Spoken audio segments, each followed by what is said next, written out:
Pemirsa, Garuda Muda akan memulai langkahnya di Piala Asia U20 dengan menghadapi Iran pada laga perdana. Pelatih Indra Syafri membawa 23 pemain dan ditemani asistennya Kurniawan Dwi Yulianto yang kembali dari Italia. Timnas U20 dipasang target 4 besar alias semifinal di turnamen kali ini. Target itu demi bisa menembus Piala Dunia U20 yang akan berlangsung pada akhir tahun ini. Bagaimana peluang Timnas U20 dan akankah target semifinal tercapai? Kita akan membahasnya dengan sejumlah narasumber di studio. Sudah ada Yosef Tortulis, pengamat sepak bola. Lalu dari sambungan Zoom ada manajer Timnas Sumarji serta mantan pemain Timnas Rahmat Afani akan bergabung nanti. Selamat sore Bapak-bapak. Pak Sumarji. Pak Yosef? Ya, selamat sore. Oke, sebelum kita mulai diskusi, kita akan menyimak terlebih dahulu liputan atau laporan berikut ini.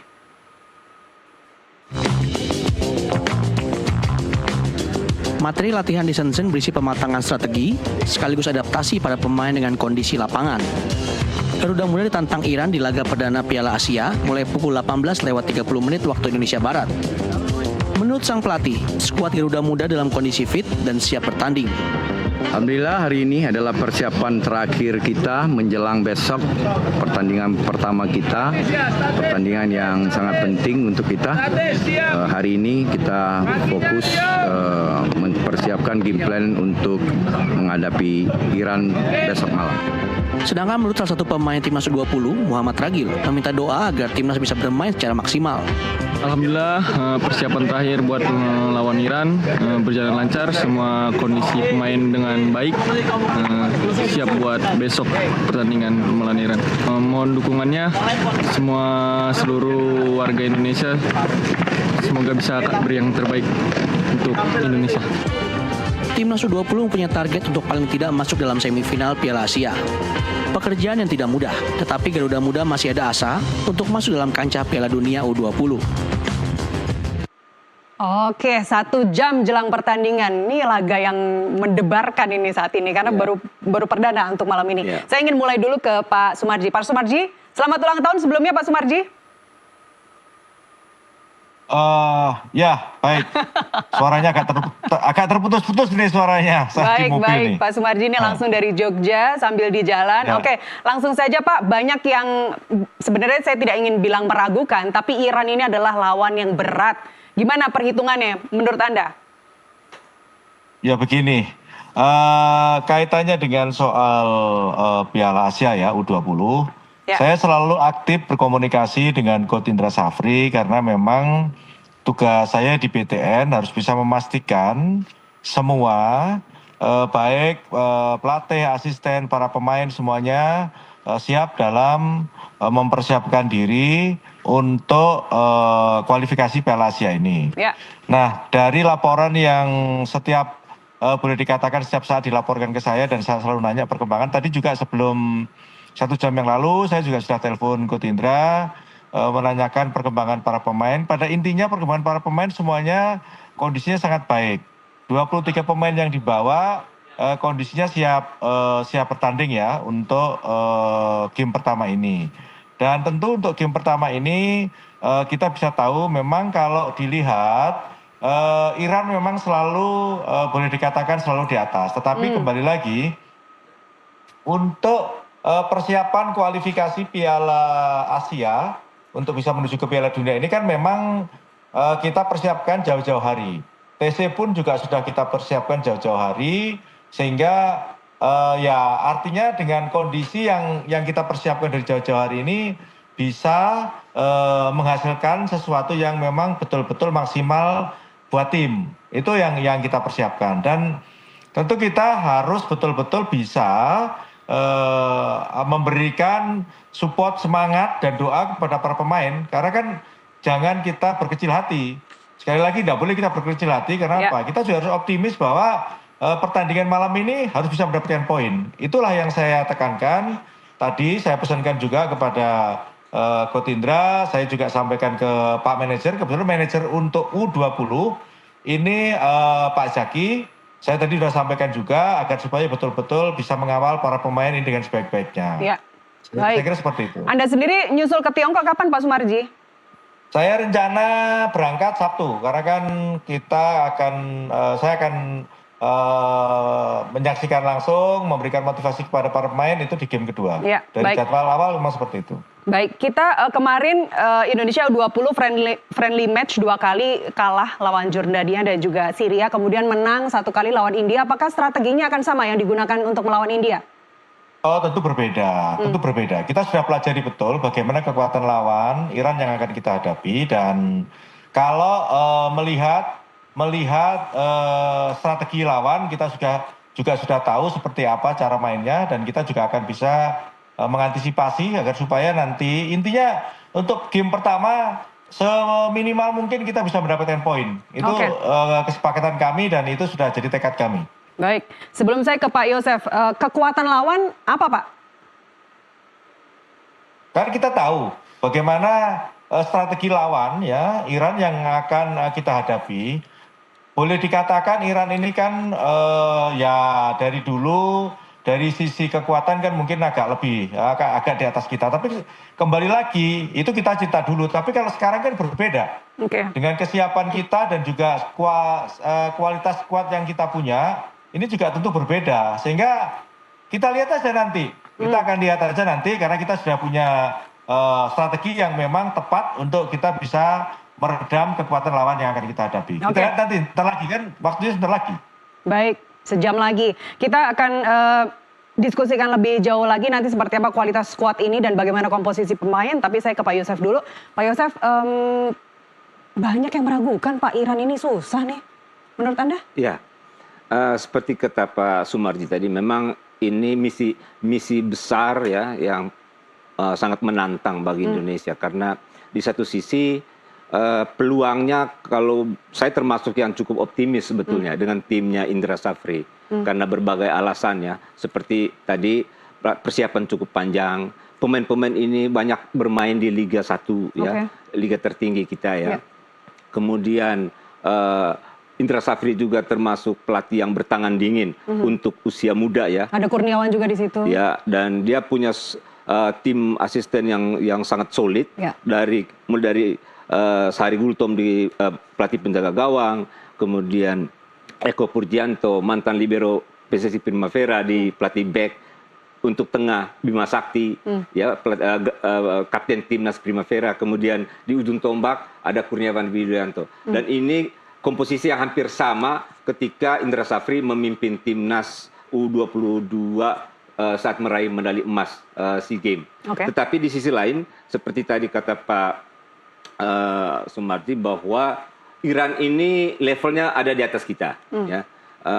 Iran termasuk salah satu tim dari Timur Tengah yang pemainnya berbakat. Ya, di grup C memang dia yang paling serem? Enggak? Tidak juga sebetulnya. Di sana ada juara bertahan, Uzbekistan. Justru beratnya di situ karena ada 2 tim itu. Tetapi seperti saya katakan tadi, persiapan ini cukup baik, dan optimisme saya sebetulnya ada pada filosofi yang dipakai oleh pelatih Indra Safri. Jadi dia menerapkan filosofi khas Indonesia, bermain pendek, cepat, kemudian kompak gitu ya, jarak antara lini berusaha dekat begitu. Dan itu dia kita bisa lihat ketika turnamen mini di Surabaya. Sebetulnya secara permainan bagus ya, tetapi barangkali di lini pertahanan yang menjadi masalah ketika itu, sehingga bukan hanya kita kebobolan 2 dari Suriah, kemudian dari Jordania juga, tetapi ada sejumlah peluang juga. Tapi waktu kita menyerang juga cukup bagus sebenarnya, tetapi tampaknya kurang balance, dan ini mesti menjadi catatan bagi tim pelatih bahwa Iran hampir sama ya, atau sedikit mungkin di atas, tapi hampir sama dengan Suriah kekuatannya. Dan karena itu mesti belajar dari pertandingan sesama tim Timur Tengah. Suriah dan Iran ini tidak berbeda jauh. Ketika pertandingan kita kalah kemarin di pertandingan persahabatan, apa strategi yang harus dilakukan menurut Anda?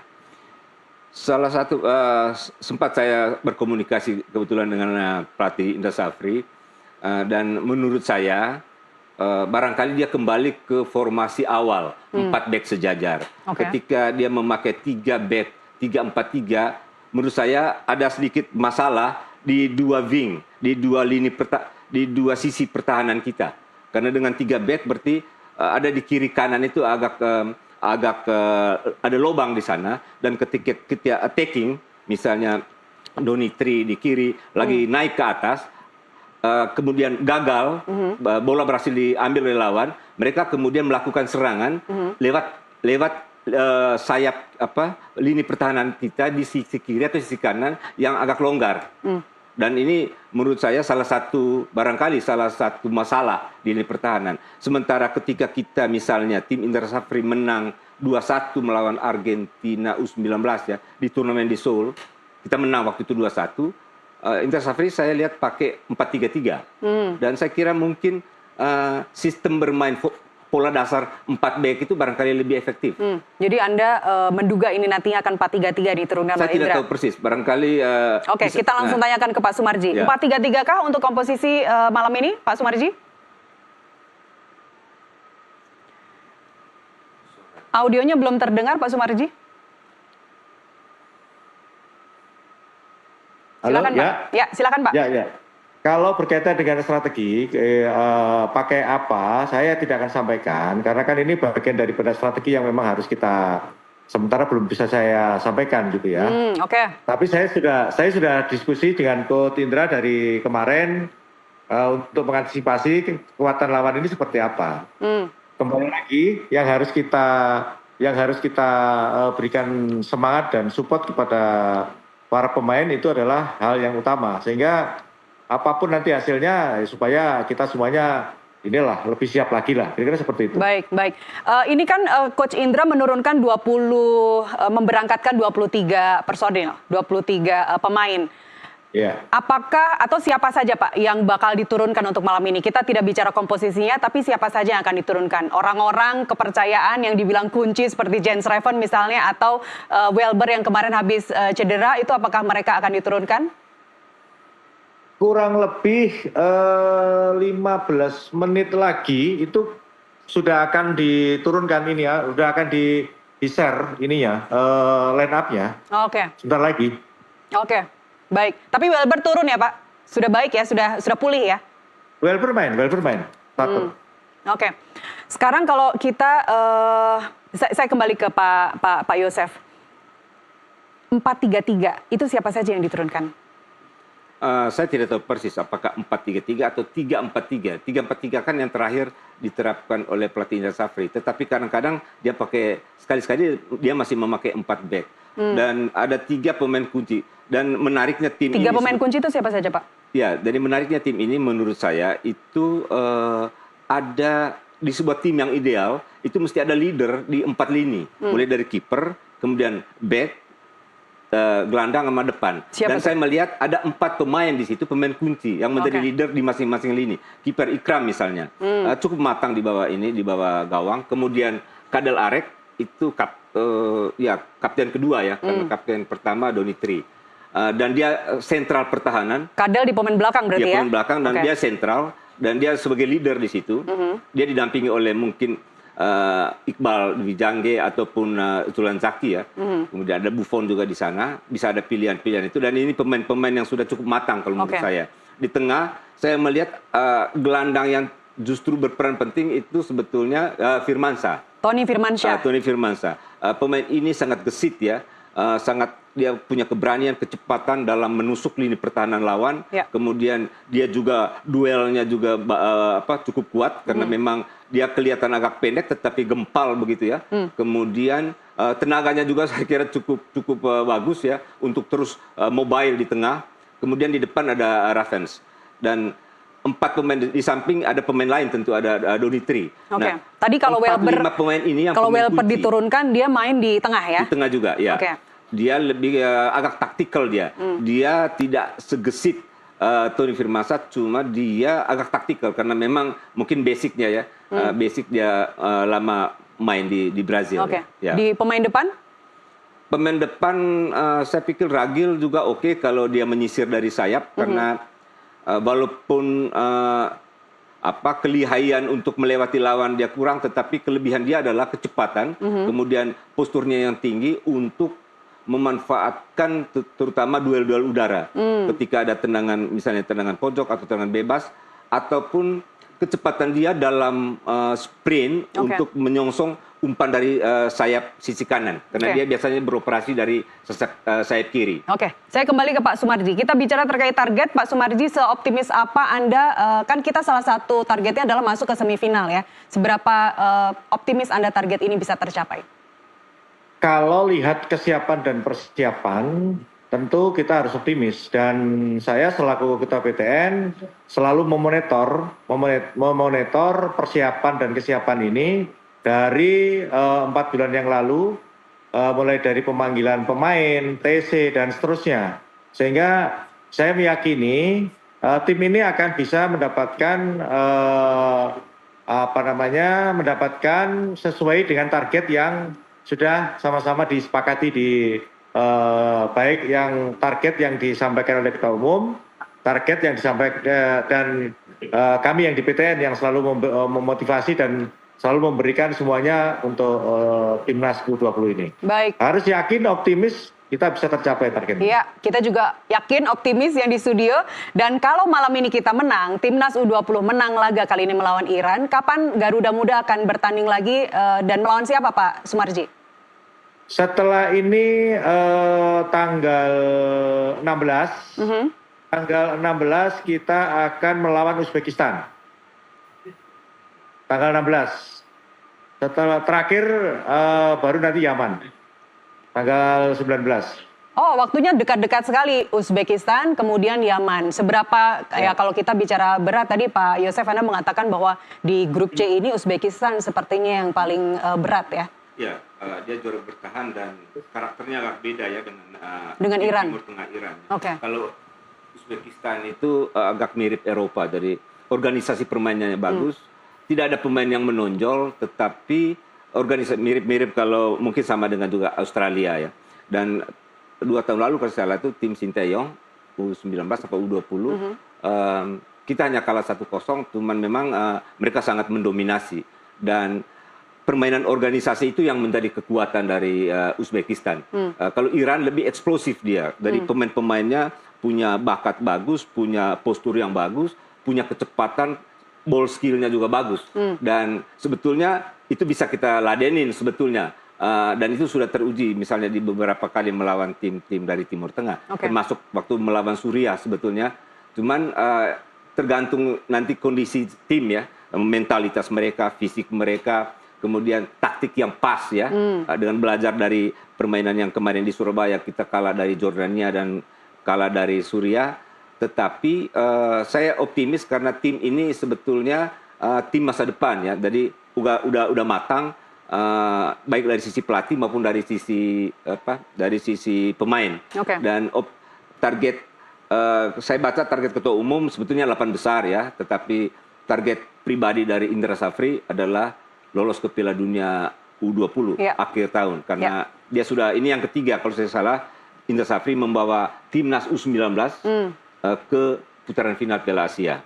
Baik, nanti kita bicara kalau Yaman seperti apa perbedaannya sama Uzbekistan. Pak Sumarji, bagaimana kondisi fisik pemain timnas saat ini, Pak? Kalau kondisi fisik secara keseluruhan, anak-anak semuanya sangat bagus. Kondisi fisik para pemain semuanya sangat bagus, termasuk kondisi para pemain tidak ada juga yang cedera, sehingga kalau bicara kaitannya dengan soal bagaimana ketika nanti para pemain akan menghadapi pertandingan pertama, game pertama, dan tentu kita harus meyakini bahwa anak-anak semuanya siap. Karena memang semua fit, semuanya dalam kondisi yang sangat baik para pemain. Baik, untuk suhu, cuaca sudah beradaptasi ya Pak? Sudah. Karena kita jauh-jauh hari sudah datang ke sana. Baik. Pak Sumarji, Kurniawan juga akan ikut membawa timnas. Kalau boleh tahu, apa jurus yang dibawa oleh Kurniawan? Kan sudah berbagi tugas. Memang kalau Kurniawan dari dulu kan dia spesialis bisa memposisikan diri sebagai pelatih striker. Sehingga dengan kehadiran Kurniawan itu bisa menambah ketajaman lini serang. Karena memang kehadiran Kurniawan itu memang dibutuhkan. Dan itu memang atas permintaan kita, Indra Safri menyampaikan kepada saya dan saya sudah sampaikan ke Pak Ketua Umum dan akhirnya Kurniawan bisa datang diizinkan oleh klubnya untuk bergabung bersama-sama dengan timnas U20. Ya memang kehadiran Kurniawan memang bisa membawa angin segar buat tim ini U20 ini, timnas ini ya supaya khusus untuk lini serang itu bisa lebih tajam dan lebih percaya diri lagi. Ya, harus percaya diri. Pak Sumarji, kemarin setelah kita menang lawan India, apa Pak sebenarnya evaluasi dari Coach Indra? Gini ya, kemarin uji coba itu jangan dilihat hasilnya. Karena memang kemarin kita sepakat tidak usah melihat hasil, yang penting kita bisa tahu kedalaman skuad kita. Jadi kedalaman skuad itu seperti apa? Masing-masing para pemain di posisi masing-masing ini sejauh mana sih mental dan skill serta kekuatan anak-anak. Sehingga kita tahu semuanya, kita rangkum semuanya, kita jadikan evaluasi. Tidak hanya kita merangkum mengevaluasi pada saat kita kalah, tetapi juga ketika kita menang. Kalau kita lawan India kita pasti dari awal mau sudah kita prediksi kita pasti menang. Kenapa? Karena kan kalau India itu kan di bawah kita untuk kualitas timnya, sehingga kita sudah tahu ketika nanti lawan India pasti menang gitu. Sehingga dengan kondisi yang ada itu kan kita perbaiki. Nah maka ketika selesai semuanya kita evaluasi bersama-sama. Sebelum berangkat ke Cina, sama-sama kita evaluasi anak-anak ini sejauh mana sih kekuatannya, mentalnya sejauh mana, skillnya sejauh mana, semuanya sudah bisa kita antisipasi sehingga hari ini malam ini yakin tim yang akan diturunkan di line up itu adalah memang anak-anak yang memang mempunyai sisi kelebihan pada masing-masing posisi. Karena ini pertandingan pertama. Kalau pertandingan pertama itu kita hasilnya positif, pengertian positif yang penting dapat poin itu akan membawa dampak yang baik untuk game berikutnya seperti itu. Ya, baik. Ya. Harus optimis. Pak Sumarji dan Bung Yosef, kita akan lanjutkan lagi usai jeda pariwara berikut. Pemirsa tetaplah bersama kami.